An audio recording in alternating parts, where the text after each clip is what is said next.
On today's ETF Think Tank Exchange, we'll explore the role of gold in a portfolio allocation as a source of diversification. Given the market's recent volatility, this topic is especially timely. We have two superb guests who bring very different perspectives and who are uniquely qualified to help you learn more. One is an investment strategist that thinks about how the asset class performs as a whole. The other is an advisor who manages a portfolio which also allocates to gold and can help you think about the same. Our guests include Max Gold, who is the head of gold strategy within the SPDR ETF business at State Street Global Advisors. Our second guest is Alex Shahidi, managing partner and co-chief investment officer at Evoke Advisors.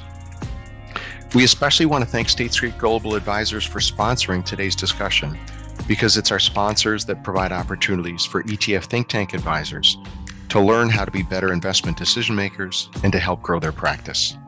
So now let's listen into what our guests bring to the table in today's conversation. Hello and welcome to another ETF Think Tank Exchange. Thank you for joining us. We have an exciting and I think frankly information-packed discussion today with two superb guests. We're joined by Max Gold, who's the head of gold strategy at State Street Advisors, and Alex Shahidi, who is co-CIO and managing partner at Evoke Partners.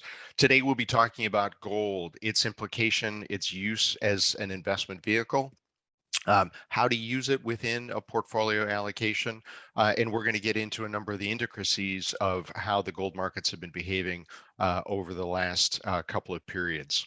So you've joined us on a perfect day. We look forward to a healthy discussion between our guests and David and myself.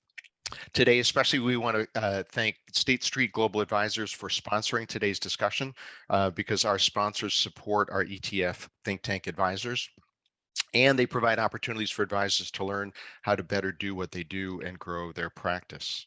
As I mentioned, we're delighted to be joined by Max Gold, who's the head of ETF gold or head of gold strategy within the SPDR ETF business at State Street. Before joining State Street Advisors in 2019, he served as the Director for Investment Strategy at Aberdeen Standard Investments, heading macroeconomic and commodity thought leadership for its $3 billion US ETF business. Max holds a master's in finance from the Simon School of Business and a BA in economics from the University of Rochester. He's a CFA charter holder and also holds a Series 7 and 63 registration. Max, welcome to the ETF Think Tank. David.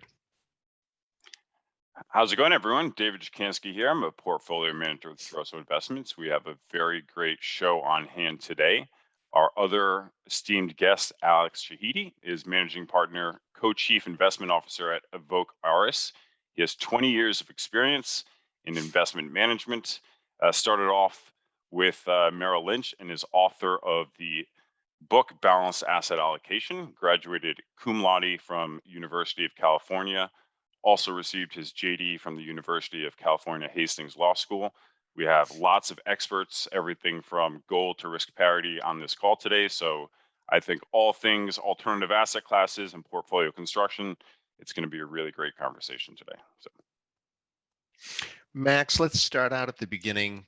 Can you bring us up to speed on gold's performance over the past year and talk a little bit about how it's performed? Have you been surprised by anything that's been happening in the markets?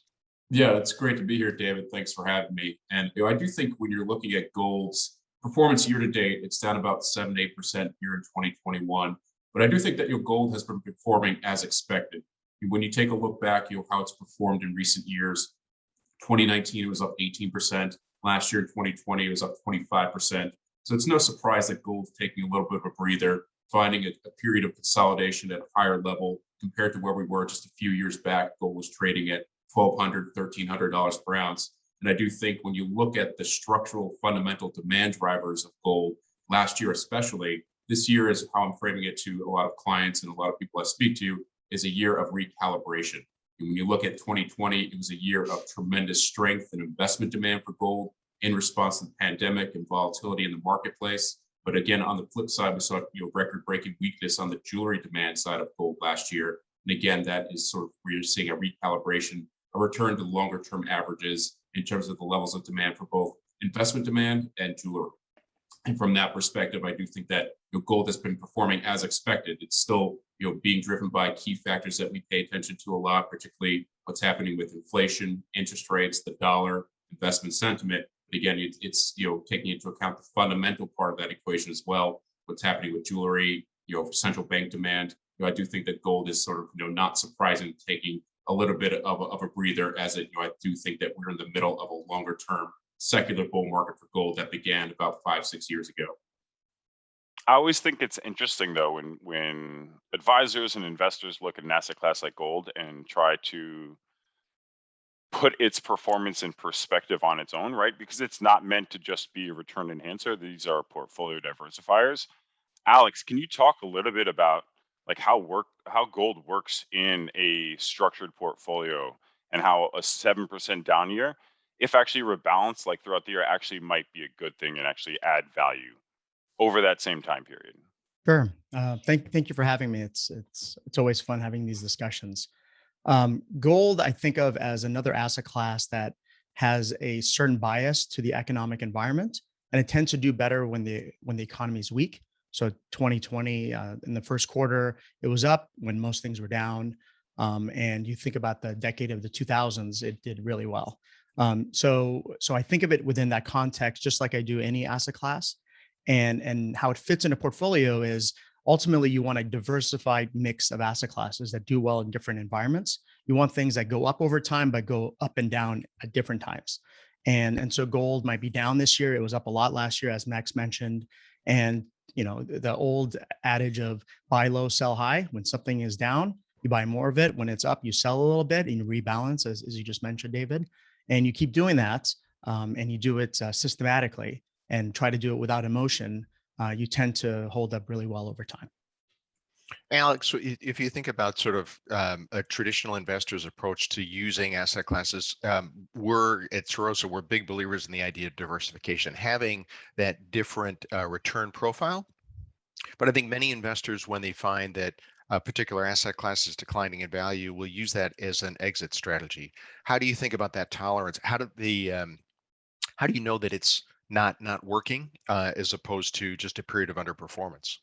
Yeah, it's a great question. Yeah, the way we think about it is you have to look at how asset classes behave given what has transpired in terms of the economic environment. And we think of it in terms of inflation and growth, which are typically the two big drivers of asset class returns.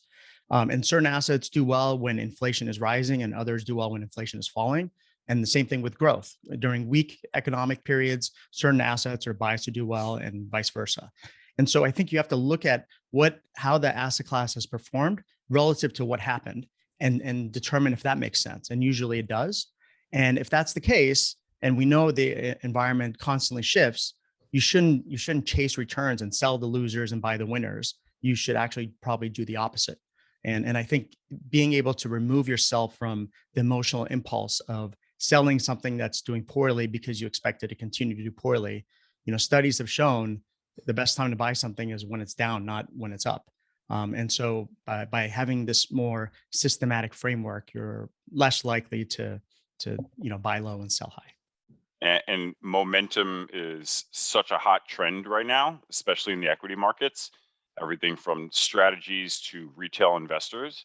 And quite frankly, people have been rewarded. But trying to take that same philosophy and apply it to your alternative bucket makes no sense at all. As Alex alluded to, that mean reversion in your alt bucket is what gives you that dry powder for everything else. So that's right. Max, can you talk to us about correlations as we're thinking about performance on a relative basis? What have correlations look like in the gold market? Yeah, I think when you talk about correlations, you need to take a step back and open up your window, your time horizon a little bit longer term. I think a lot of people get focused on very short-term correlations on a daily, weekly basis these days. And I do think when you look longer term, 12 months, 3 years, 5 years, even longer for gold, it's had a persistent low correlation to global equities, global fixed income, and pretty much other alternative assets out there. So it is really a standalone asset class. It's very unique. And the reason that it has such a persistent low correlation over time is the fact that it's driven by both cyclical drivers of demand, primarily jewelry, technology, industrial demand for gold, and the counter-cyclical drivers of demand, primarily investment demand. And when you think about that, that cyclical and counter-cyclical drivers of demand, they come online at different stages of a full cycle. And when you add that together, gold has a persistent low correlation to the economic cycle, the business cycle, the market cycle, and overall provides tremendous diversification from that standpoint.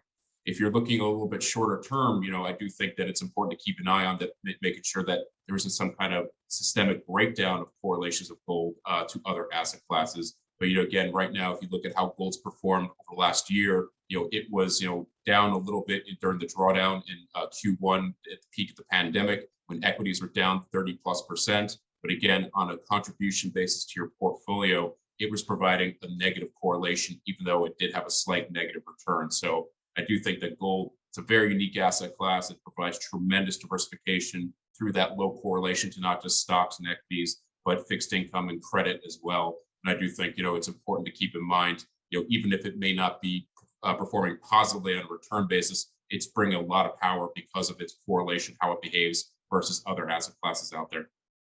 And if I may add to Max's point, what I've noticed in my couple decades of advising clients and being on the front lines in terms of the thinking of the investors, it's very easy to zoom in onto what's been happening most recently and extrapolate that into the future.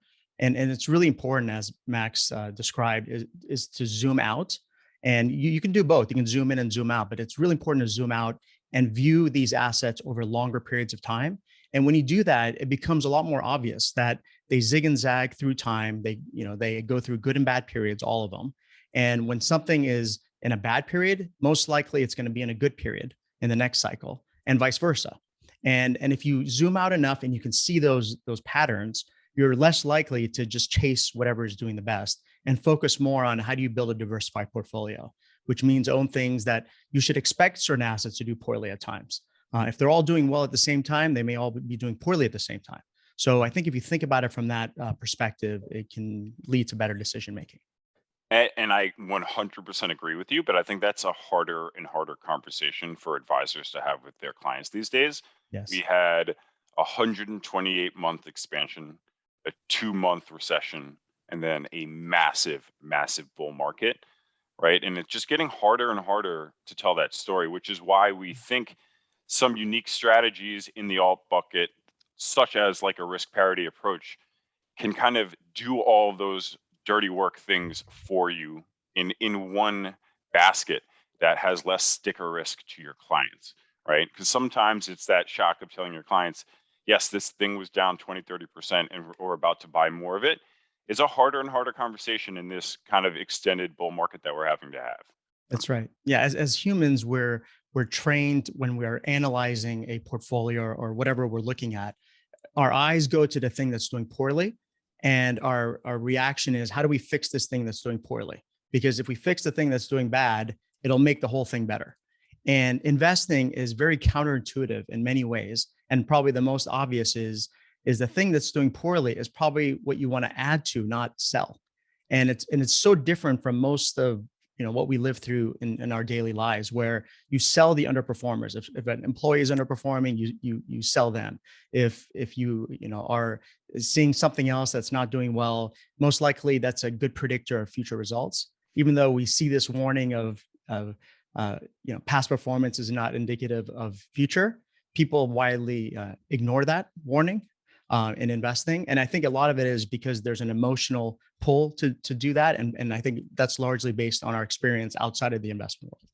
So I completely agree with everything you said, but I'm going to question one thing you said there, Sure. because you did talk about obviously investing things that are down, and in alternatives that makes a whole lot of sense. But there are asset classes that you are essentially catching a falling knife, Mhm. right? And while we all believe in the credit and the faith of the U.S. government, and the dollar, and our debt, we are in talks of debt ceilings right now, and the credibility of our debt, et cetera. And I think that actually separates gold in this environment more so than other alternatives, because I don't think you have that risk of potentially catching that falling knife. Max, if you could comment on that a little bit further, just in this environment with the debt ceiling, what are you seeing with like gold and treasuries and the potential for risk going forward? Because I just see much less risks in the gold market than I do in treasuries. In Yeah, the I next, mean, if you yeah, if you look at gold over the last 12 months, obviously we hit a prior peak of about $2,000 an ounce last summer. We've seen a pullback of about 10, 12% since then, and it's found a period of consolidation in that 1650 to 1850 range in terms of price and trading right now. And I do think that when you're looking at gold from that perspective, I agree. It is there a lot of the negative sentiment, a lot of the momentum-driven flows have come and went. In Q4 last year, Q1 earlier this year, we've seen some outflows in gold ETFs globally. We've seen the performance drag. Sentiment has certainly turned more bearish as of late, but I do think that we're beginning to hit that peak bearishness. And in fact, I think we hit it earlier this year. So I do think from a pure strategic perspective, now is the time to be looking to build exposures, allocations to gold strategically for your portfolios, because not only is it attractive from a valuation perspective relatively compared to other asset classes like equities, which are continue to hit higher and higher valuations, but I do think that building that robust portfolio that can hedge against both the known risks and the unknown risks out there. You mentioned the debt ceiling. Flash back a decade, August 2011. I think we all remember where we were when the U.S. Treasuries were downgraded from AAA down to AA by some of the rating agencies, and the impacts that had in the marketplace. Gold hit its prior peak about $1,900 an ounce during that period, and I think it's important to put in perspective. Is that the same type of volatility we'll see this go around if we don't increase the debt ceiling? It's anyone's guess, but I do think that that's the types of risks that you can't accurately project. You can't accurately forecast what could be the downstream impact that gold provides diversification for, that other alternatives can provide a diversification for your portfolio. It's often I view gold as a core risk management tool. It's multifaceted. It's not always the best hedge out there for every situation and every scenario in the marketplace, but it's robust enough that it will give you some form of protection for your portfolio. And I do think that given the fact that gold is relatively low cost hedge or low cost source of diversification for those risks, both known and unknown, it provides tremendous power for investors out there.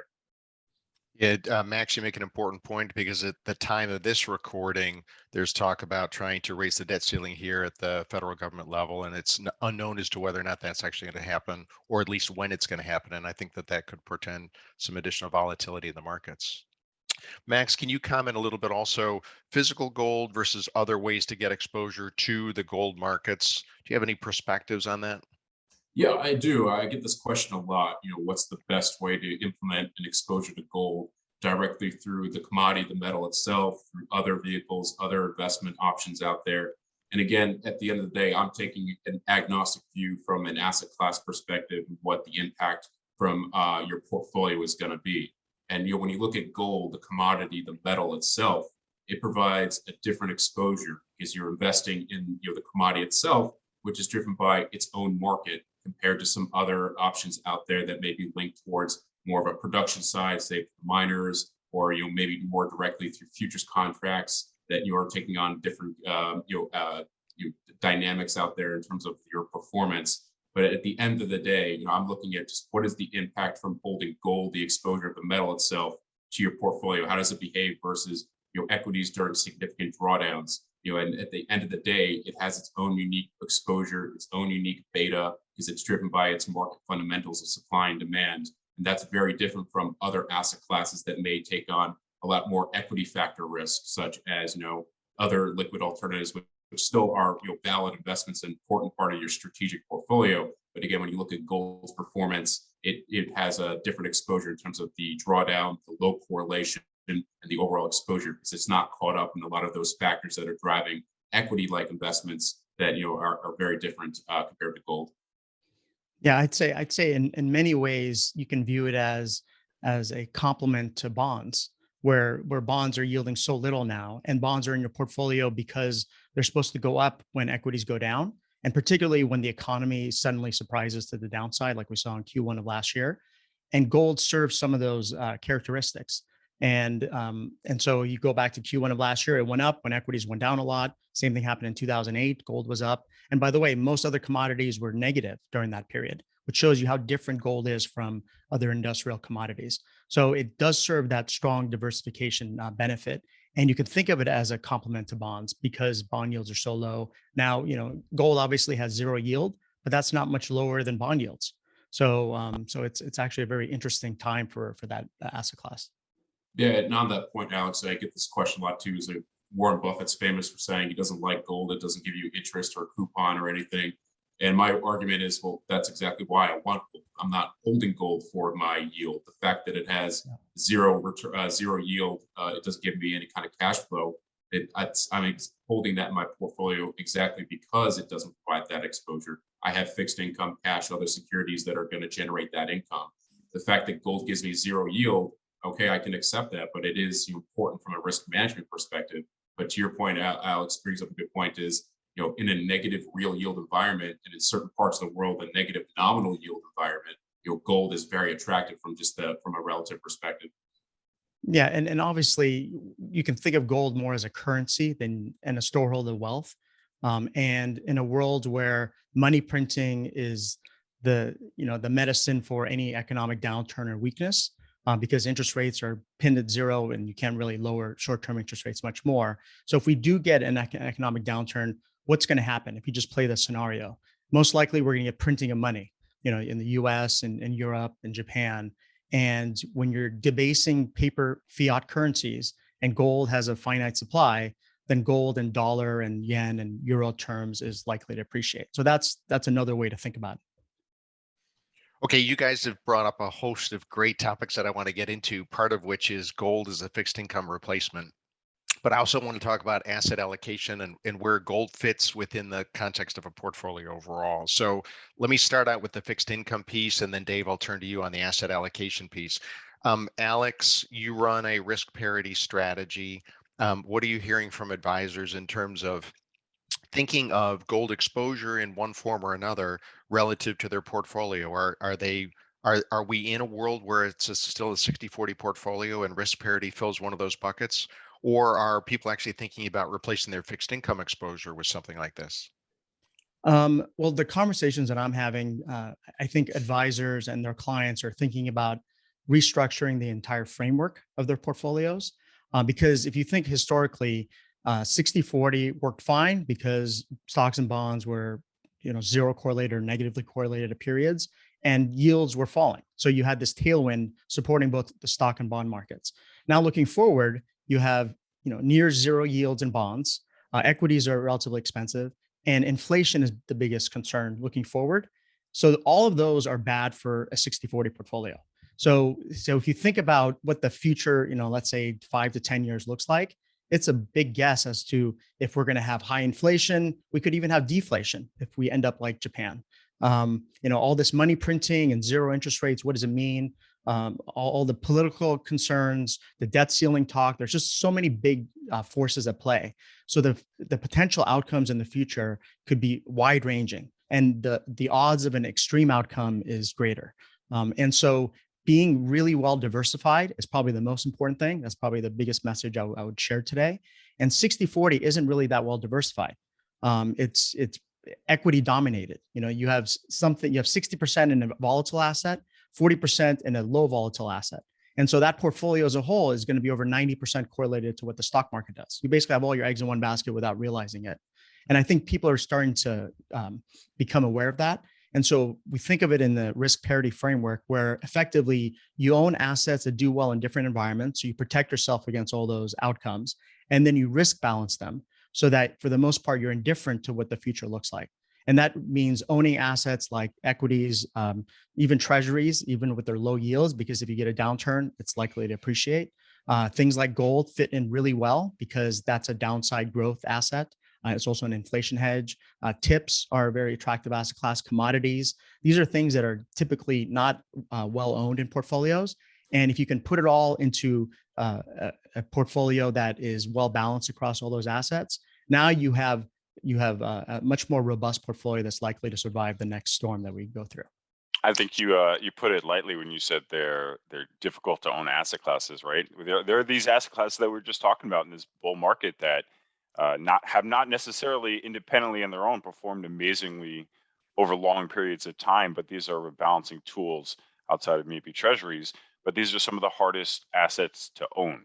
right? So doing it in a structural way that forces that logical rebalancing makes a ton of sense. And at Toroso, one of the things we always talk about in the fixed income market is what are you really looking for in your bond portfolio? One of the risks people haven't seen is the increase in duration in ag. There's more and more risks entering into your overall benchmark as well. And we split fixed income into two categories. It's actual yield and income and then diversification. And that comes from your duration, your high credit quality duration, which is your long-term treasuries.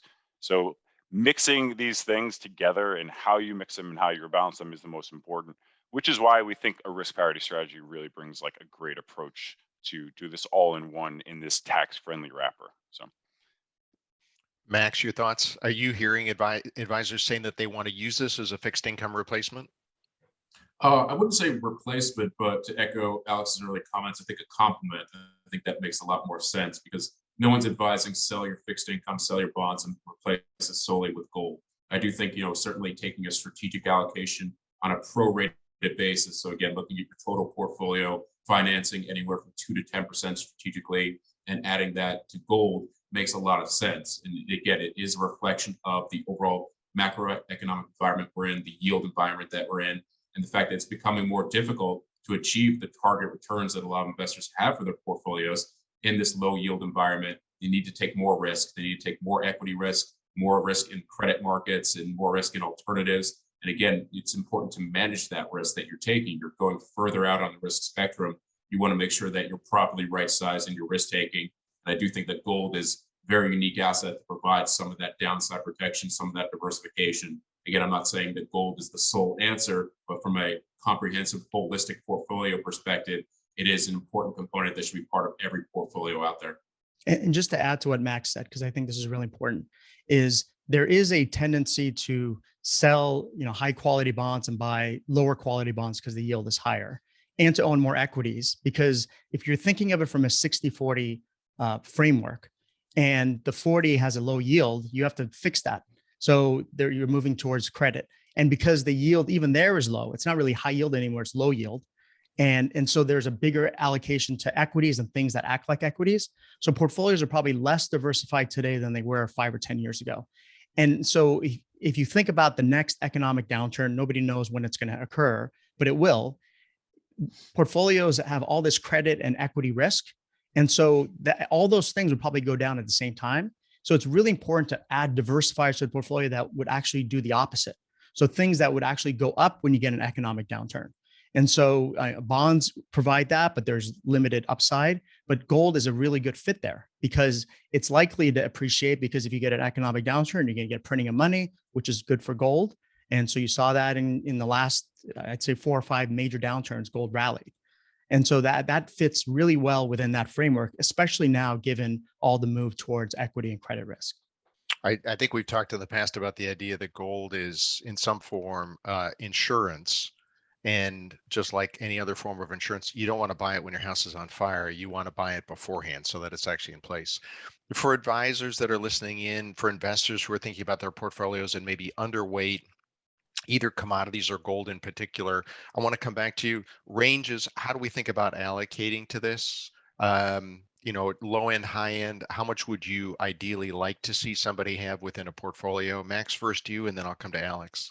Yeah, again, my team here at State Street, we've done a ton of research on this, extensively about optimal allocation of gold in a multi-asset portfolio. And again, the conclusion that we come up with is you want to have strategically long-term anywhere from 2 to 10% of your portfolio allocated to gold. And again, that provides enough benefit, enough contribution to your portfolio that you're improving your Sharpe ratio, reducing your portfolio volatility, potentially improving your portfolio return. And again, I think it's important that gold, it helps reduce those drawdowns because that's what helps create your portfolio asymmetry performance over time, where if you reduce your drawdown and keep up with the market on the upside, again, you're going to outperform over time as that compounds. And again, I think gold is hugely important in helping provide protection against that downside for your portfolio. So really strategically, rule of thumb, we advise 2 to 10%. Again, it can vary depending on risk profile, other investment considerations. But again, it's interesting if you look at just the overall size of the gold market. There's an estimated about $10, $11 trillion market capitalization to all the gold that's ever been mined since the dawn of human civilization.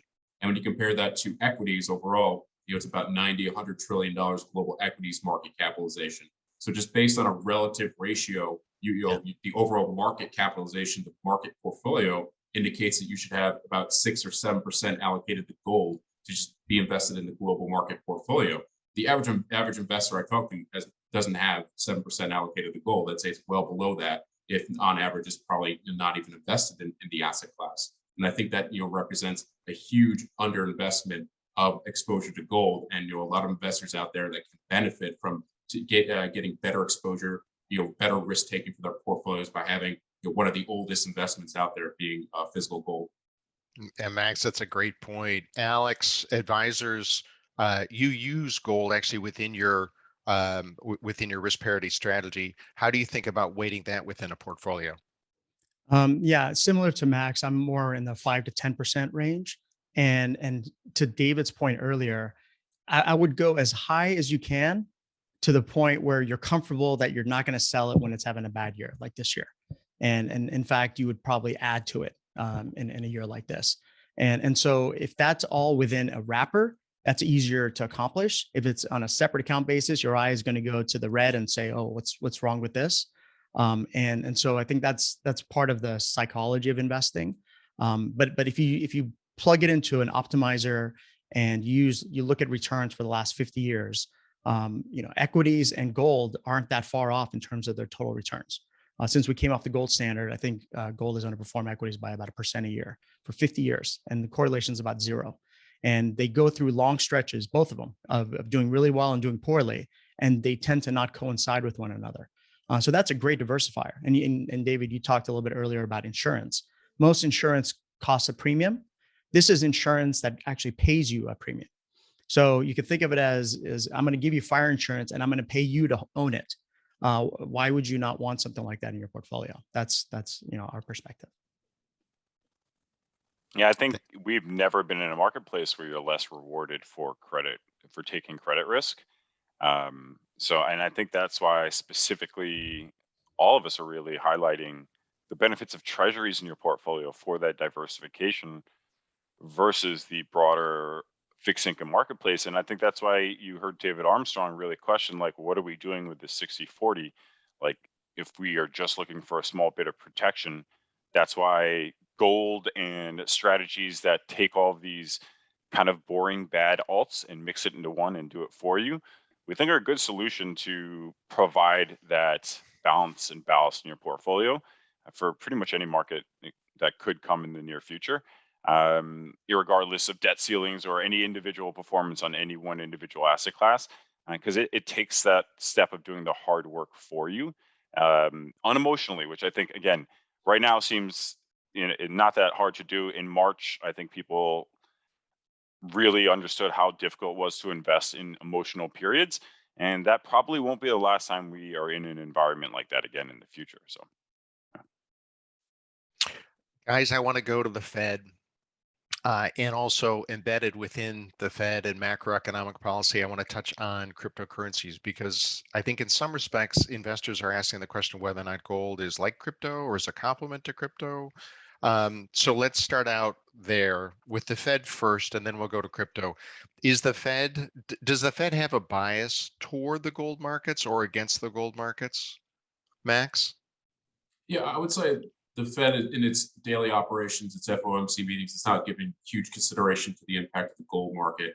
But I do think gold is closely intertwined to the decisions of monetary policy by the Fed, as well as by the ECB, the BOJ in Japan, and other central bankers globally. So I do think that what happens to policy rate decisions and the impact to rate markets in every day is hugely important to gold. And again, it comes back to that relationship of gold has a 0 yield. It does well when real yields are low or negative from a relative perspective.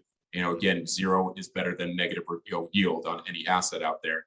And again, to Alex's point, gold gives you diversification, that premium, that optionality of a positive return over time. And I do think that that's really what is of consideration from the Fed's perspective. An interesting trend that we've seen over the last decade, a little bit tangential to this, is that central bankers globally, primarily in Europe, Eastern Europe, emerging markets have been net buyers of gold, adding gold to their reserves for reserve management, reserve diversification. And again, the rationale behind that is that gold is a deep liquid market. It's an asset that's homogenous, it's accepted everywhere, has no credit risk, no counterparty risk. And a lot of emerging market central banks out there have been adding gold to diversify away from a lot of dollar denominated assets out there. Again, not saying that they're selling 80% of their dollar assets down to zero overnight. Again, strategically over decades, looking to diversify and be more robust in their reserve management from that perspective. And that's been a huge boost for demand for gold over the last decade. And we expect that to persist over the next decade. In fact, I wrote a recent white paper that outlined this as a key secular trend to help support gold's outlook over the next decade. And I do think, that's important because when you look at emerging market holdings of gold compared to their developed market counterparts, it's a basically 2/3 of reserves held by developed market economies are made up of gold, whereas only about 1/12 of that is made up of emerging markets. So again, they're holding a lot more fiat currencies in euro and dollar terms and yen terms. And again, I think they have a lot more to catch up just to get up to where their developed market counterparts are in terms of how much gold they have as a percentage of their total FX reserves. Everyone talks about the crypto market as the market with the holders, right? But you could actually argue that in this current environment, I think gold might be the true holder asset, right? Without many sellers, not potential increase for buyers, but I think that, like you said, the boring kind of sleepy alts that people don't like to talk about as much. I think I don't really see a case for many sellers in this market. What's the bear market for gold if you had to outline one? Because sometimes that's the best way to give credence to an investment is to negate the negative. So, Yeah, I think from my point of view, the downside scenario for gold, again, I'm awaiting a low probability to this, is, again, if we get a dramatic rise of interest rates in the short term, that could be certainly a headwind for gold. If we get a slower recovery in emerging markets, because if you think about the gold drivers from a demand perspective, jewelry demand, emerging market demand from investment is hugely important every year. So again, if we get a slowdown, a reopening, recovery from emerging market economies, that could certainly be a headwind for gold. But again, based on the data we've seen to date, we're beginning to see a recovery in emerging markets. The Fed, despite the comments they have around tapering and trying to plan out their rate policies, overall expectations that we'll be in a low real yield environment. And I do think that this is good for gold overall. So I do think, that's some risks to take in consideration. And when you look historically on average, the US real yield environment, gold on average has performed positively on a given month when real yields are below positive 2%. So again, where we are today, we're about negative 85 basis points in real yields in the US based on a 10-year. And again, I think there's a lot more room to run before we get into that yield rate environment that's hugely disadvantageous to gold in terms of its long-term performance. Alex, do you see a bear case for gold? And if you do, how does a risk parity strategy provide ballast against that? Sure. It's interesting when you look at the last time interest rates spiked. So this is the 1970s. Gold was up 30% a year for that decade. And it's not because interest rates rose. It's because the economic environment that transpired. You had rising inflation, right? So inflation really took off. And that's one of the and actually growth was really weak. We were in a stagflationary environment during that decade. And that's actually a very good environment for gold. So it's not so much whether rates go up or down. A lot of it has to do with what the environment, why did they go up or down? And if it's because of rising inflation and weak growth, like we saw in the 1970s, that's probably a good period for gold. But gold was negative for the next 20 years. In the 80s and 90s, it was negative because you had falling inflation and rising growth, which is the opposite environment in which gold is biased to do well. So I think a lot of it has to do with the environment. So if you get the 80s and 90s type of period, that's probably a bear market for gold.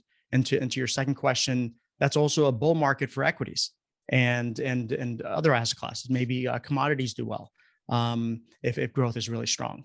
So the way from a risk parity framework, you're not so worried about individual asset classes. You're thinking of it more from a whole, because the environment that causes one to do poorly is the same environment that causes something else to do well. And the whole point of it is you don't have to guess what that's going to be, because as we talked about earlier, we could have high inflation in the US, we could have low inflation. Growth could be strong, it could be really weak. There's really good arguments on both sides, and how it nets out is just really hard to guess. And also, it may fluctuate through time. We may have a spike in inflation like we are now. It may fall when some of these transitory supply chain issues pass, and there's all this back and forth. So within a risk parity framework, you own all the assets, you balance across them. When something's underperforming, you buy a little bit more. When it's outperforming, you sell a little bit. And by maintaining that balance through time, you're for the most part indifferent to what the environment looks like. And gold, it has a very important role within that framework. It's funny you mentioned the insane number of outcomes that could occur in this market over the next 3 to 6 months.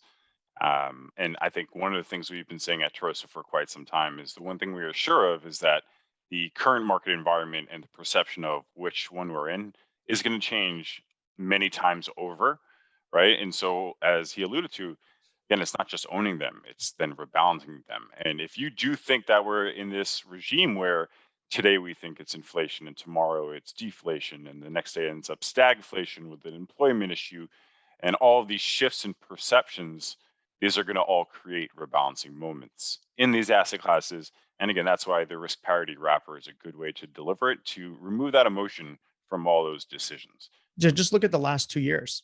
So a year and a half ago, all the headlines were, are we going through a deflationary period? Is this going to be a depression? Unemployment quadrupled in 2 months. The stock market fell 33% in 5 weeks. That was just a year and a half ago. And now it's the opposite. Inflation's a problem, right? And what is the Fed going to do to fight inflation? And our rates are going to rise. Is the economy too strong, too hot? It's literally the opposite of where we were just a year and a half ago. And obviously you throw in a pandemic and it can, make the economy run all over the place. And the stimulus and the response to that. But that just gives you a sense of what we've actually lived through. Look at the wide range of outcomes just in the last couple of years. And you fast forward to the next several years, there's the debt ceiling issue that's going to be ongoing. There's inflation. Is it transitory? Is it permanent? What is the political outcome? What's the appetite to continue to provide all the stimulus? Who's going to pay for that? Is it more money printing? Is it taxes? What impact does that have on economic growth? There's all these factors, and these are not small numbers. These are massive numbers. Alex, can you touch base on purchasing power as we talk about risks of inflation?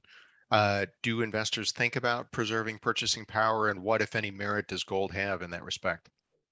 Well, gold is an excellent store of wealth. So, it's the oldest currency. It's been around thousands of years. And so it provides that support. I don't know if most people think of purchasing power unless you lived through the 1970s and you were an adult and you were paying your own bills. I think, that was long enough ago where people forget the lessons. It's just like, anybody who lived through the Great Depression, they never borrowed a penny ever again. And eventually that generation passes and those lessons are lost. I think the inflationary period lessons are starting to become lost. And, we've had falling inflation or disinflation since the last 40 plus years. And so, so I don't know if people really think in those terms. And, this is the first time we've had even talk of concern about inflation for many decades. So maybe those will become forefront on people's minds, but I don't see that type of concern quite yet. Max, how about you? Are you hearing anything from advisors reflecting that same question? Yeah, I think you could sum up 2021 in one word in terms of investor concerns. It's inflation. I think that's certainly been the most topical theme, especially around gold commodities, that's come up so far this year. But I think my view is I agree that we're in a transitory inflationary period. I don't see anything in terms of runaway inflation like we saw in the 1970s, that stagflationary period. But I think when you're talking about gold, I agree with Alex. Gold is a great store of value. It's great at preserving spending power, wealth, and purchasing power over very long periods. But in terms of gold's relationship to inflation, it's a little bit more nuanced. And I think, people kind of misunderstand it when they say, here's what CPI did and here's what gold did. when you really look at gold's ability to preserve purchasing power or preserve wealth over time, it's keeping up with price fluctuations as measured by CPI, PCE, whatever index you want to use, but alongside keeping up with any kind of fluctuations or devaluation in currencies. If you look at the longest term periods, gold has been that persistent, currency over time that has not devalued as it has other reserve currencies historically, whether it be the British pound in the early 20th century, the Deutsche Mark, the US dollar in the later half of the 20th century. So again, every fiat currency, every reserve currency, devalues over time from increased spending, increased deficits, increased debt loads, a lot of the concerns that investors are evaluating dealing with today, if you look at the state of affairs. And I do think, gold provides that great hedge to protect your wealth and preserve your spending power by keeping up with price fluctuations alongside currency devaluation over time. So again, when I think inflation, I'm paying more attention to what does inflation mean for the calculation, that formula of real interest rates, and what it impacts gold from that relationship, as well as what does it mean primarily for the dollar. Because I think that's the biggest risk for every US investor out there for their portfolios is their dollar exposure. We don't tend to think in those terms because everything is priced in dollars. We tend to take into account our spending habits are in dollars. We don't take that factor and risk into play. But I do think when you're looking at inflation, a weaker US dollar is inherently inflationary. Your spending power decreases, and that's an important risk to evaluate. And I do think that gold's negative relationship to the US dollar historically can help provide some form of protection or diversification against that risk out there of inflation through currency devaluation, currency debasement, primarily for the dollar over the long run. I love your comments there on the purchasing power of the dollar, just because I think as U.S. investors, we have little freedom to think of our portfolios just in terms of U.S. equities in our own currency because we're such a large part of the global marketplace. There have been many studies. I think there was a study done about 10 years ago from institutional investors in France, where 75% of the equity portfolios were in their own markets. In such a small market, and everyone has this home bias. And obviously in the US, it's been beneficial to have this home bias. But in this bout of inflation that we're seeing now is really where that question of this US only home bias is really being put into question in advisors' minds. And I think one of the difficulties around gold is it doesn't always respond one for one on the day that you would hope from a correlation perspective. And its response to inflation, whether it be in the 70s or a recession in 2008, 2009, or hopefully even now in response to inflation we're seeing now, sometimes it's a lagging responder. And it's just really finicky and hard to rebalance on a day-to-day basis in your portfolio because of that. So I actually think that there is a case for a bull run just because of this inflation that we've already experienced that's pent up to come in the next 3 to 6 months. Max, No, your absolutely. thoughts? Yeah, I mean, gold is never going to be the best predictor of future inflation. But again, over time, it does give you that protection that helps you preserve your spending power, your wealth, and protects your portfolio from that standpoint. And again, a lot of people think sort of this perfect correlation, this perfect relationship negatively between inflation and gold. Inflation is going to rise. The price of milk is higher. Therefore, gold should be higher. But again, when you look in the aggregate, when you look over time, it's much more important to focus in on where is that inflation likely going to be coming from? And I do think it's important to keep an eye on what's happening with the impact to currencies, especially. Yeah, and there's different types of inflation, right? There's monetary inflation where they're just debasement of paper money and printing and printing and printing, which is the formula today. And that bodes really well for assets like gold. And I think that's part of the reason you're seeing this big move in cryptocurrencies is because there's a recognition that the formula for resolving an economic downturn is to print money. And this is in the US and across most of the developed world. And so there's this bigger concern about what is paper money really worth what we think it is, and what's the long-term risk of that. And so gold has benefited from that. And now there's big move in cryptocurrencies and another looking for something else besides paper money. So I think thinking of it from that perspective is really important because, our biggest job as advisors is to protect our clients against catastrophic loss. That's by far the most important thing. It's easy to lose sight of that. And what Max described earlier as in terms of the risk of all this printing of money, where does it end? Is there a breaking point? Gold is one of those things that is likely to do really well if we, unfortunately hit that point. Well, you guys have been superb as both guests and frankly, for anybody who's listening to us today, you've provided a wealth of information. David, one of the things that's impressed me the most today is that for investors or advisors who are listening to what we're talking about today, there are two great options that they have. Pure exposure to the gold markets through Max and his team, or through an individual strategy to help incorporate that and address statement risk. Alex, I think what you do with risk parity is a very thoughtful way of combining these different asset class exposures and then managing that over time. Alex, if investors have questions, how do they contact you? What's the best way? rparetf.com is a website. So that could be a good way to get in contact with us. Gotcha. And Max, for you, best way for investors who have questions to contact you? Yep, you can reach us at spideretfs.com. Certainly reach out to us for questions about our gold ETFs or any of our product suite out there. Certainly a ton of resources for anyone that has follow-up questions. Great. David. And also, we would like to thank all of you, our listeners. Obviously, this is all for you, so hopefully you have enjoyed our conversation here today.